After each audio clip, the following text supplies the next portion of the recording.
आप सभी का एफडी क्लासेस में स्वागत है। आज हम 6 मार्च को जितने भी इम्पोर्टेंट क्वेश्चन बन सकते हैं उन सभी क्वेश्चन को देखेंगे। यदि आप हमारे वीडियो में पहली बार है तो चैनल को सब्सक्राइब, लाइक और शेयर ज़रूर करें। साथ ही बेल आइकन को प्रेस करें जिससे आपको नोटिफिकेशन मिलती रहे। चलिए आज का पहला प्रश्न देखिए। स्वच्छ सर्वेक्षण ग्रामीण 2023 में रायपुर जिला राष्ट्रीय स्तर के रैंकिंग में कौन सा स्थान प्राप्त किया है? तो इनका सही आंसर होगा रायपुर जिला द्वितीय स्थान प्राप्त किया है स्वास्थ्य सर्वेक्षण ग्रामीण 2023 में।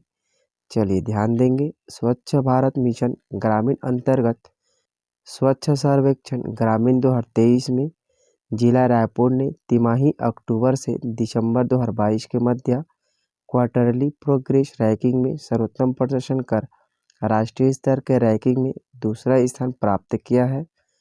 यह सर्वेक्षण भारत सरकार के जल शक्ति मंत्रालय द्वारा सर्वेक्षण किया गया है, जिसमें कर्नाटक के हावेरी जिला को प्रथम स्थान तथा कर्नाटक के ही बेंगलुरु अर्बन डिस्ट्रिक्ट को तीसरा स्थान मिला है।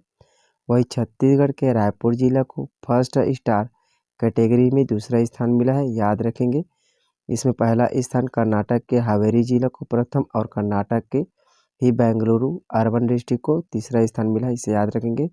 रायपुर को दूसरा स्थान मिला है। चलिए अगला प्रश्न देखिए।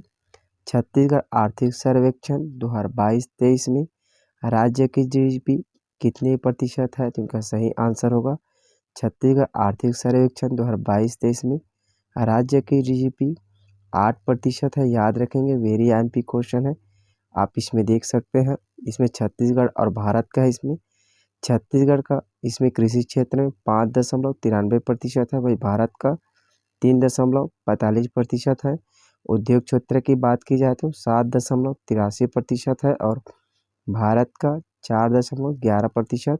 सेवा क्षेत्र की बात की जाए तो 9.21%, वही भारत का 9.14% है। इसमें क्षेत्रवाद ग्रोथ क्षेत्र में भी याद रखेंगे, इससे भी क्वेश्चन बनते हैं, जिसमें छत्तीसगढ़ का कृषि क्षेत्र में 16.9% वृद्धि की गई है, वही भारत में 15% वृद्धि की गई है। उद्योग क्षेत्र में 49.9% की वृद्धि की गई है छत्तीसगढ़ में, वही भारत में 30% की वृद्धि की गई है। सेवा क्षेत्र की बात की जाए तो 33.2% और भारत में 55% की वृद्धि की गई है। इन सभी को अच्छे से याद रखेंगे, इससे भी क्वेश्चन बने हैं। चलिए ध्यान देंगे। छत्तीसगढ़ विधानसभा में शुक्रवार को रात 2022-23 का आर्थिक सर्वेक्षण पेश किया गया है। आर्थिक एवं सांख्यिकी मंत्री अमरजीत भगत ने यह सर्वेक्षण पेश किया है। इसके मुताबिक प्रदेश में प्रति व्यक्ति आय 1.20 लाख रुपए से बढ़कर 1.33 लाख रुपए सालाना हो गई है। इसे याद रखेंगे, वेरी एमपी क्वेश्चन है, जो पिछले साल की तुलना में 10.93% ज़्यादा है। पिछले वित्तीय वर्ष के मुकाबले इस वित्तीय वर्ष प्रति व्यक्ति आय में 13,192% की वृद्धि दर्ज की गई है। वहीं राज्य की जीडीपी 8%, जो देश के जीडीपी से 1% ज़्यादा है। इसे याद रखेंगे, वेरी एमपी क्वेश्चन है। चलिए ध्यान देंगे। जीएसडीपी के घटकों के विकास स्थिर भाव पर, इसे याद रखेंगे, इसे मैं पहले बता चुका हूँ, आप इसे अच्छे से याद रखेंगे। चलिए अगला प्रश्न देखिए। राष्ट्रीय युवा संसद महोत्सव 2023 में छत्तीसगढ़ के किस व्यक्ति को तीसरा स्थान मिला है? तो इनका सही आंसर होगा राष्ट्रीय युवा संसद महोत्सव 2023 में छत्तीसगढ़ के माहिरा खान को तीसरा स्थान मिला है। वेरी एमपी क्वेश्चन है, आप इमेज में देख सकते हैं, यह है माहिरा खान। चलिए ध्यान देंगे। राष्ट्रीय युवा संसद महोत्सव 2023 में छत्तीसगढ़ ने बड़ी उपलब्धि हासिल की है, जिसमें रायपुर के माहिरा खान को युवा संसद महोत्सव में तीसरा स्थान मिला है। याद रखेंगे, माहिरा खान रायपुर के रहने वाली हैं। छत्तीसगढ़ के किसी युवा को पहली बार यह अवार्ड हासिल हुआ है। संसद भवन के केंद्रीय कक्ष में आयोजित समापन समारोह में माहिरा खान को युवा संसद में तीसरा स्थान मिलने पर 1 लाख रुपए का पुरस्कार दिया गया है। चलिए अगला प्रश्न देखिए। छत्तीसगढ़ के संसदीय इतिहास में पहली बार राज्यपाल का अभिभाषण किस भाषा में हुआ है? तो इसका सही आंसर होगा राज्यपाल का अभिभाषण अंग्रेजी भाषा में हुआ है? याद रखेंगे, यह छत्तीसगढ़ के राज्यपाल जो अभी हाल ही में बने हैं। छत्तीसगढ़ के नए राज्यपाल माननीय विश्वभूषण हरिचंदन, जिन्होंने छत्तीसगढ़ उच्च न्यायालय के मुख्य न्यायाधीश जस्टिस अरूप कुमार गोस्वामी ने शपथ दिलाई है। इसे याद रखेंगे, जस्टिस अरूप कुमार ने शपथ दिलाई है। और इसे भी याद रखेंगे, जस्टिस अरूप कुमार को जो छत्तीसगढ़ उच्च न्यायालय के मुख्य न्यायाधीश है। शपथ ग्रहण तिथि 23 फरवरी 2023 को किया गया है। अगला प्रश्न देखिए, प्रदेश सरकार द्वारा किसके नाम पर राज्य अलंकरण पुरस्कार दिए जाने की घोषणा की गई है? इसका सही आंसर है पवन दीवान के नाम पर राज्य सरकार द्वारा अलंकरण पुरस्कार दिए जाने की घोषणा की गई है।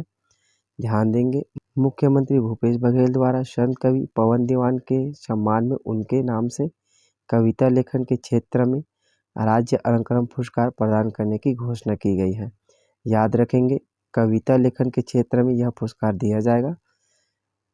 राजिम के पास स्थित किरवई गांव में 1 जनवरी 1945 को उनका जन्म हुआ था। वह पृथक छत्तीसगढ़ पार्टी से जुड़े हुए थे। उनके बारे में एक नारा प्रसिद्ध है, याद रखेंगे, पवन नहीं वह आंधी है, छत्तीसगढ़ का गांधी है। उनकी प्रकाशित पुस्तकों में कविता संग्रह मेरा हर्षवर, उनका पूजन और अंबर का आशीष उल्लेखनीय है। याद रखेंगे, मेरा हर्षवर, इसका पूजन और अंबर का आशीष, इन दोनों पुस्तकों को अच्छे से याद रखेंगे, इससे क्वेश्चन बन सकते हैं। 2 मार्च 2014 को इनका निधन हो गया है। पद्मश्री डॉक्टर सुरेंद्र दुबे को वी प्रफुल्ल गौरव शिखर सम्मान 2023 से नवाजा गया है। इसे याद रखेंगे। अरुण कुमार निगम तथा काशीपुरी कुंदन को संत कवि पवन दीवान स्मृति अस्मिता सम्मान से पुरस्कृत किया गया है। याद रखेंगे, पवन दीवान स्मृति अस्मिता सम्मान से अरुण कुमार निगम और काशीपुरी कुंदन को यह सम्मान से सम्मानित किया गया है। अगला प्रश्न देखिए, न्यूनतम समर्थन मूल्य पर मिलेट की खरीदी करने वाला देश का पहला राज्य कौन सा है? तो इनका सही आंसर होगा, न्यूनतम समर्थन मूल्य पर मिलेट की खरीदी करने वाला छत्तीसगढ़ पहला राज्य है। वेरी एमपी क्वेश्चन है। ध्यान देंगे, छत्तीसगढ़ में मिलेट कैफे जिसमें पहला है रायगढ़ में और दूसरा कोरबा में खोला जाएगा। छत्तीसगढ़ का पहला मोबाइल मिलेट कैफे की शुरुआत खरसिया रायगढ़ में की गई है। इसे भी ध्यान देंगे, इससे भी क्वेश्चन बनेंगे। मिलेट मिशन में कोदो, कुटकी और रागी के उत्पादन को बढ़ावा दिया जाएगा। छत्तीसगढ़ के स्कूलों में मध्याह्न भोजन में बच्चों को मिलेट से निर्मित खाद्य पदार्थ वितरित किए जाएंगे। इसे भी याद रखेंगे। चलिए अगला प्रश्न देखिए, वजन त्यौहार 2022 के जारी आंकड़ों के अनुसार प्रदेश में पिछले 1 वर्ष में कुपोषण की दर में कितने प्रतिशत की कमी आई है? तो इनका सही आंसर होगा 2.1% की कमी आई है।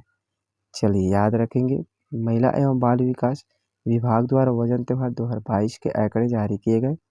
इसके अनुसार प्रदेश में पिछले 1 वर्ष में कुपोषण दर में 2.1% की कमी आई है। वजन त्यौहार के आंकड़े देखें तो वर्ष 2019 में छत्तीसगढ़ में बच्चों में कुपोषण 23.37% था, जो वर्ष 2021 में घटकर 19.86% रह गया और 2022 में घटकर 17.76% पर आ गया है। याद रखेंगे, 2022 के आंकड़े 17.76% है अभी कुपोषण दर। इस प्रकार पिछले 3 वर्षों में कुपोषण की दर में 5.61% की कमी दिखाई दी गई है। अगला प्रश्न देखिए, पिछले वीडियो में हमने आपसे प्रश्न पूछा था कि छत्तीसगढ़ी हास्य संकलन अमरनाथ मर्गे का विमोचन किसके द्वारा किया गया है? तो इसका सही आंसर है श्री रविंद्र चौबे द्वारा अमरनाथ मर्गे पुस्तक का विमोचन किया गया है। अब आपके लिए आज का प्रश्न है, फेमिना मिस इंडिया छत्तीसगढ़ 2023 का खिताब किसने जीत हासिल किया है? तो इनका सही आंसर आप कमेंट बॉक्स में जरूर दीजिए। चलिए मिलते हैं अगले वीडियो में। जय हिंद, जय छत्तीसगढ़।